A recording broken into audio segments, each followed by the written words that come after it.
Eles estavam roubando vacina entre 2020 e 2021 e entrando na fraude do INSS com suas entidades suspeitas. Senador... E sobre o seu Vigílio, Senador Randolfo. quer perguntar quem foi que nomeou o seu Vigílio? Então busque nos anais de 2020 Senador quem foi nomeado, por qual governo ele foi nomeado procurador do INSS. Porque se tem alguém nessa nação que respeita aposentado, chama-se Luiz Inácio Lula da Silva, que dedicou toda a sua vida em defesa e continua dedicando em defesa dos mais pobres, dos mais humildes, e é por isso que é reconhecido mundialmente por os nossos programas sociais que colocaram esse país no destaque internacional da retirada de pessoas da extrema pobreza, da miséria e por aí vai. E o ingresso de muitos deles na chamada classe média. Então, eu quero dizer primeiro parabéns e meu orgulho de ser apoiador do governo que tem Vossa Excelência, jovem como é, o ministro com a determinação que Vossa Excelência determina. Segundo, presidente, eu quero deixar bem claro aqui, a indignação é total. Para mim, esse é o tipo de crime hediondo. Roubar de quem já não tem. É um crime hediondo e subrepticiamente.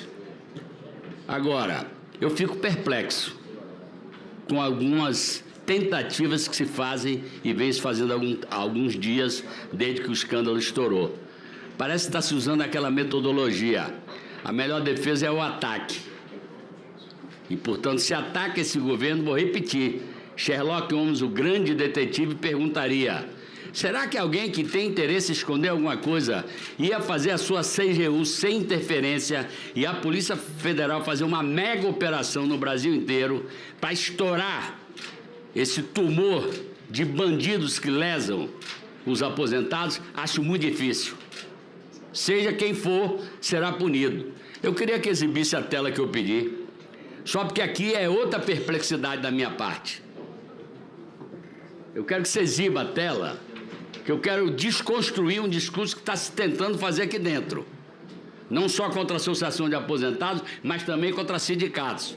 Não vamos generalizar. Ali está a tela, os senhores senadores e a senhora senadora podem enxergar. A linha azul são das associações históricas, como a CONTAG, que tem mais de 60 anos de criada.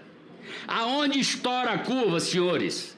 Estoura a curva em sindicatos de fachada, empresas disfarçadas de marginais que se constituíram para roubar e não para prestar serviço. Sindicato manda seus dirigentes atrás do seu. Uma dessas empresas, seus advogados disseram: nós não podemos ser culpados, porque nós terceirizamos a prospecção e a contratação. Nós terceirizamos. Não tem nada a ver com aposentado. Isso é uma ruma de picareta que entrou nesse golpe e não vou acusar ninguém. Mas isso parece que foi preparado. Estourou em 23 e 24, mas foi preparado antes. E só foi interrompido, como o ministro já disse, por conta da nossa decisão. Vou dizer mais, aqui se tenta criminalizar o ministro, porque ele recebeu a CONTAG. Não cito nomes, mas se quiserem, podem procurar que vários outros ministros receberam a CONTAG e tantas outras. A CONTAG está naquela linha de azul. Como ela tem 60 anos, tem muito associado, o desconto dela apareceu. Pode ser que tenha alguém também errado lá dentro, porque em qualquer corporação você pode ter gente correta ou incorreta. Mas eu quero que fixem esse gráfico para saber quem é responsável pelo trambique. O trambique é dessas empresas disfarçadas de sindicato que começaram em 2017. Eu estou vendo muito discurso aqui e fico perplexo realmente. Senador Girão, eu não assino CPI porque eu não assino CPI. Porque, na minha opinião, eu fui autor da primeira CPI, a CPI dos anões do orçamento. Porque essa casa não tem a estrutura que a Polícia Federal e os órgãos de controle têm para fazer a pesquisa. Nós estamos trabalhando em cima do que a Federal já estourou. Essa que é a verdade. E vamos fazer palco em cima do que a Federal... Eu não assinei, mas talvez eu assine. Porque esse vento vai mudar de lado. E vai ficar claro quem montou esse trambique aí. A minha eu não quero assinar a CPI, que eu quero que se discuta no Senado os temas fundamentais para a nação brasileira e a Polícia Federal cuide disso aí. Deixa eu dizer uma coisa para os senhores. A MP original, e aí me permito, senador Marinho, de me dirigir a Vossa Excelência, não tinha o objetivo de sustar, descontos errados. Ele tinha o objetivo de sustar aposentados artificiais. Era um pente fino para fazer em cima dos aposentados. E, portanto, nós trabalhamos, e eu também trabalhei, para estender o prazo. Mas deixa eu perguntar uma coisa aqui aos senhores. Não existe veto do presidente da República? E por que 3 MPs foram publicados, inclusive a última, de relatoria do membro do PL, e o senhor presidente da República anterior não vetou a matéria? Sabe qual que ele vetou? Ao que vinha na primeira MP, inserida pelo Congresso Nacional, que era a não manipulação dos dados aposentados. Esse ele vetou. E o PL, em vez de derrubar o veto, que era exatamente a proteção de dados, ao contrário, o PL manteve o veto. Vamos jogar claro isso aqui. Aqui eu não tenho interesse de politicizar para acusar o governo passado, mas não venham acusar esse governo. Isso aqui é uma manipulação dos fatos para tentar desgastar e fazer palanque contra o presidente da República. Vou repetir, quem chamou a polícia ou quem deixou a polícia trabalhar livremente foi o presidente Luiz Inácio Lula da Silva. Ele é que ajudou a estourar o escândalo. E vou deixar na tela, porque a tela deixa bem claro. O que é associação verdadeira, eu sou favorável que a gente ajude a manter, porque a organização dos trabalhadores é fundamental. E tem gente aqui que reza na cartilha do liberalismo que, se pudesse, queria acabar com todos os sindicatos. Então não vamos misturar. Aquilo ali é os trambiqueiros. Os outros são os sindicatos de aposentados, ou associações de aposentados. Se alguma delas está errada, que desça a madeira em cima dela também. E, inicialmente, destacar o seguinte, destacar o último ponto da apresentação do ministro. Esse esquema não foi montado, não foi arquitetado nesse governo, mas está sendo apurado e vai ser concluído aqui durante este governo. Eu queria começar aqui fazendo uma linha do tempo, porque muito é falado sobre a MP 871, dizendo que a MP 871 seria um MP de combate às fraudes. Presidente, ministro, a marca fantasia que diziam era essa. Mas é importante nós dizermos aqui do que estamos tratando, sobre o que nós estamos nos referindo. A fraude que propunha a MP 871, que se diziam na época, era contra os beneficiados. Eles queriam limitar o auxílio-doença, acabar com o auxílio funeral, reduzir os benefícios dos beneficiados. E a fraude que foi desbaratada, investigada pelo nosso governo, diz respeito à revalidação da autorização de descontos de entidades criminosas. Então vamos à linha do tempo desse tema. Sobre esse tema, o dispositivo que estava na MP 871 teve várias propostas de alteração e de supressão, e não foi somente de parlamentares da base do governo, não, ministro Volney. Eu estou aqui, olha, meu querido, eu tenho aqui uma emenda a essa medida provisória no mesmo termo, do meu querido colega, deputado Luiz Carlos Mota, hoje do PL, foi nosso relator do orçamento. E não quero fazer nenhuma acusação ou ilação em relação a ele. Ele fez uma emenda nesse sentido, obviamente pelas razões dele.